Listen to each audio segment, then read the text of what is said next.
Hello and welcome. This is your 90 Days to Freedom recap. We're going to have to merge 2 weeks because obviously I didn't do week 4. So we're going to do week 4 and week 5 together. They've kind of merged already. So we're just going to hop right into it with how I'm feeling almost halfway through this journey. And exhausted is the first word that comes to mind because I'm still working my full-time teaching job, right? Like I've quit, but I'm finishing out the remainder of my contract. So I'm still at work every day from 7 to 4. And then to come home on top of that and continue to work, it's a lot. I'm not going to hold you. It's a lot. And that's why you really have to, I talked about this in one of the daily recaps, you really have to have the vision so tight. There was a couple days in these last 2 weeks that I came home and I went straight to bed, babes. I was tired. I couldn't do it. And I did let myself rest, but I also have to remember I'm the one that has to do the work. I have to send the emails. I have to send the pitches. I have to create the products. I have to put my ideas out into the world or nobody will see them. So it's this mix of like feeling very tired, but also finding that discipline within me to know that this is part of the journey and that if I'm going to accomplish anything, it has to get done after school. Now, the other thing is because of the location of my school, which is in Sharjah. Sharjah has a 4-day work week. So I only work Monday through Thursday, which is amazing. So my weekends, I've been really putting foot to gas on the weekends and really using that time to plan, to prep, to organize so that I can do as much as I can on the weekend. So when I do come home and I'm tired, it's not as overwhelming, right? You have to find a way to plan that makes sense for you and for your goals. And that is the constant reminder that I give myself. And the other thing with that is even if I am tired, at least doing one thing every single day, right? It doesn't have to be a big thing. It doesn't have to be the full, steps of something, but at least one thing every single day to get me closer to my goal. Another thing that I'm feeling and that I'm reminding myself to stop doing is this idea of over planning. And I think a lot of us are victims of this. And what I mean by that is you have an idea, you have a goal, and then you plan and you plan and you plan and you plan and you plan. And you never execute. No, you can't do that. And it's really hard because there actually is some science to it, right? Your body and your mind, because you're planning so much and you're doing so much, your mind starts to think, oh, I'm actually getting closer towards this goal, but you never actually take any steps toward it, right? You're so high off of that like dopamine hit of the plan that you don't actually really execute. And then you trick yourself into doing something when you ain't really do shit. Okay. So this reminder of like, first of all, nothing is ever going to be perfect. We all know that. We know that, but you have to continue to tell yourself that even if you start messy, you started. Right? And I'm not saying go in there just like free ball it. Of course, have a little plan, have an outline of what you want to do, but to continue to plan to the point to where you don't do anything, that is also another way of self-sabotaging. Stop planning so much. It's never that serious. Whatever idea you have on your heart, whatever creation you have on your heart, you need to move from the planning and into the executing because that is where the real work lies. And I know most of us know that, but it is so hard to remember when you're in the thick of it, when you're in the moment, right? You want everything to be perfect. You want to make sure that you're not being misunderstood. You want to make sure that people hear you and get the value the way that you intended it to be, right? And of course, I understand that. But at the same time, you can't necessarily plan for all of those things. Sometimes you just got to do it, baby, and say whatever hits is what's going to hit. And that's just what it's going to have to be. So reminding myself too, because I've been guilty of this, especially in the past, because like I've told you guys through all of these videos, these ideas and businesses and concepts that I have are not new. Like I didn't just come up with these. These are things that I've had in my head. The second one venture that I'm starting out, I've had that idea for over 7 years. Okay. But again, it's this idea of, oh, it's not perfect. No, we're done with that. Perfectionism is actually quite lazy, to be completely honest, because you're continuing to say, oh, it got to be this, but you didn't do anything. You didn't do anything. it's not perfect anyways, because there's nothing to perfect, babe.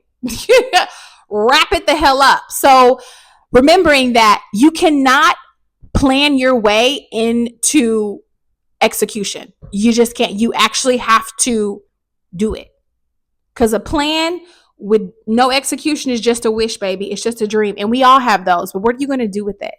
So that's the big also reminder for me and my brain is stop over planning, start executing. And I know it sounds much easier than it is to actually do, but you have to figure out what it is that's stopping you. What is that block in between you continuously planning and you executing? There's something in there, whether it's a mental block, or you're listening to people around you, or you have imposter syndrome. You have to dig through that in order to get to where you really want to go. So stop planning and start executing. Don't make me tell you again. I'm just kidding. I would never hit you.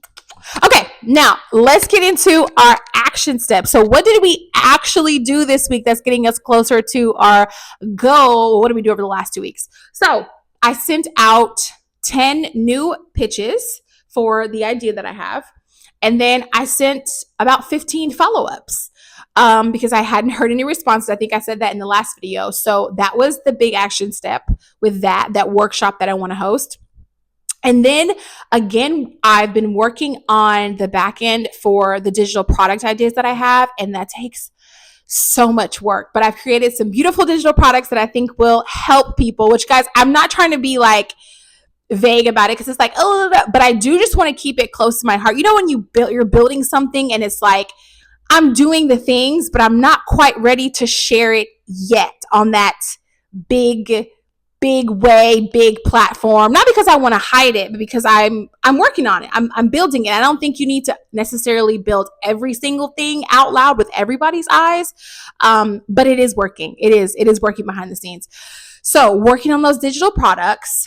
And the other thing is there was courses that I had taken before, again, because this is not a new idea, on some marketing things. So I restarted that course and started to actually implement some of the things that I learned, which I wasn't doing before, and it's working. So in addition to like getting those rejections, I also did get, or sending out those follow-ups, I did get one rejection, which I'm not really sad about, to be honest. I was just glad to actually have any kind of feedback. And it wasn't a rejection in the sense of this is a terrible idea. It was we actually don't have the funding for this type of thing, but here is some other people you can reach out to, resources, which I really appreciated. So it was a rejection, but also nice feedback. And the second thing is from the marketing that I've been doing that I learned from the course that I bought years ago, I got a new lead. Someone grabbed one of the digital products that I made, which is very exciting. It was a freebie, a checklist to help them with this, to help them with their goals. I'm very excited about that. So it's showing me that those little small gains and things are working. So I feel very, very happy about that. For the big things, really, it's the digital products, retaking that marketing course and implementing what I've learned, doing those follow-up emails, and then sending out those the new pitches. So that has all been going really well. So let's move on to what this next week is going to look like, because in May, we need to start seeing some income. I need to start seeing some dollar bills, y'all, for real. So that's the big plan, is shifting the work that I'm doing into making actual sales. And I believe that we are going to get there with the plan that I have come up with, the ideas that I'm working through, and kind of the social media plan that I've structured to reach the audience that I'm trying to reach. The whole point also is to, yes, quit my job, follow my dreams, my passions, but I also need to have money in my wallet to do that. You feel me? So that's one of the big plans, is like shifting now. I kind of spent, the end of March and April building the foundation, getting my ideas out, making the plan, coming up with how I want this 90 days to look. And now the foundation is there. So now this is the time to really push forward and start making that impact while also making some dollars. So that is the big plan. And the other thing is really, which I always do, is a lot of this mindset work. I've talked about my my mindset around money, which is something that I'm still actively doing. I don't know if anybody knows anything about EFT tapping, but I recently started doing that this week. I'm back on my meditations. I am a meditation girly. So tapping back into me, really, essentially, and making sure I'm removing any blocks that I have around success, around money, around the fear of being seen. And so, really, I feel like that is the core of everything that I'm doing. Like at the center of building these businesses and sharing all of this and putting myself out there is the idea that I have to believe it first, right? Deeply within my soul. And so anything that's stopping me from doing that, gotta go. So that inner work is something that I'm really working hard on, and to make sure that I feel grounded, I feel safe enough to receive, I feel safe enough to be seen, I feel safe enough to put myself out there. So that is probably my number one thing on top of everything, on top of all of the action steps and everything else. It's really firmly believing in what I'm doing, not just in my mind, but really in like on a soul level. And the second big thing, so I have this first business, the second idea that I've always had that's a lot more simpler and it doesn't take as much work as the first one, but I'm revamping that as well. So that has also started this last 2 weeks, and I'm very excited for that. This kind of rebrand that I envisioned that I had for that, which again was making me money at a time. And then I stopped, that imposter syndrome, that doubt, this can't be for me. All of that came in and I just let it go. So I'm excited to revamp that because I know that it works. And that's kind of, I feel like one of the best places to start is when you know you've seen success in something, but it was me, once again, holding myself back from really pushing it as far as it could go. So I'm so excited to see how far that venture is going to take me. So all that to say, your girl's been working. That is really the recap for week 4 and week 5, kind of all of that together. Once again, I do the daily recaps every day right here in the shorts. If you want to hear my thoughts, my feelings, what I'm going through, action steps from the day to day. If you are not subscribed, go ahead and hit the subscribe button. Remember, we're still on our way to getting monetized. That is one of the big goals that I have for this channel, is to get monetized. So please subscribe if you haven't. And if you have any questions or comments, I really love reading you guys' comments on the shorts, especially of like people following the journey and also doing things that are similar like that. Really makes me smile. Like it really warms my heart to hear that. And I'm happy to share this journey with you all. So I will see you next week for the week 6 recap, and we'll go from there. Have a great week, everybody. And I will see you next week.